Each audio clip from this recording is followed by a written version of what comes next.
Hello everyone, আশা করছি তোমরা সকলে খুব ভালো আছো। আমিও খুব ভালো আছি। তো তোমরা তো এর আগের ভিডিওতে দেখেইছো আমার বাড়িতে এসে ছেলের বাড়ি থেকে পাকা কথা একদম হয়ে গেছে। তেমনি আমাদের বাড়ির থেকেও সকলে মিলে চলে গেছিলো কদিন পরেই ওদের বাড়িতে ওকে আশীর্বাদ করতে। যেহেতু আমাদের বিয়েটা অনেকটাই কম ডিস্টেন্সে হচ্ছে, প্রায় বলতে পারো 10 দিনের মধ্যে, 12 বছরের সম্পর্ক আর এইদিকে 10 দিনে বিয়ে।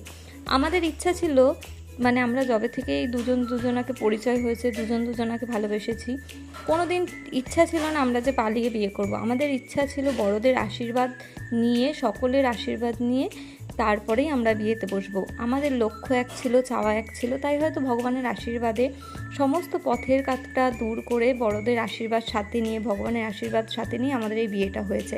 হয়তো বিয়েটা আমাদের ছোট করে হয়েছে, যেটা করার ইচ্ছা ছিল সেটা হয়নি। আসলে আমাদের ইচ্ছাটা তো ভগবানের ইচ্ছার ওপরে হতে পারে না। ভগবান আমাদের যেটা করবে অবশ্যই মঙ্গলের জন্যই করবে, আমার কাছে মনে হয়।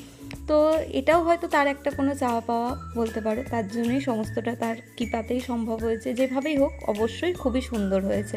তো আমাদের বাড়ি থেকে সকলে মিলে, মা, বাবা, মামা সকলে মিলেও চলে গেছিলো ওকে আশীর্বাদ করতে। আর ওকে আশীর্বাদের কদিন পরেই আমাদের ছিল বিয়ে। মানে ওকে বলতে পারো রবিবারে আশীর্বাদ, আর আমাদের বিয়েটা ছিল মানে বৃহস্পতিবারে। এতটা কম ডিস্টেন্সের মধ্যে কি বলবো তোমাদের, 10 দিনের মধ্যে সমস্ত কেনা কাটা সমস্ত জোগাড়জান্তি করতে হয়েছে।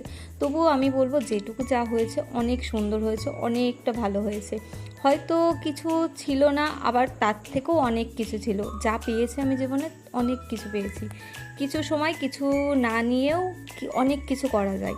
এটা হচ্ছে বড় মামা, তো বড় মামা আশীর্বাদ করলো, প্রথমে মা করলো, বাবা করলো, তারপরে এটা হচ্ছে আমার জেঠি শাশুড়ি, উনি আশীর্বাদ করলেন।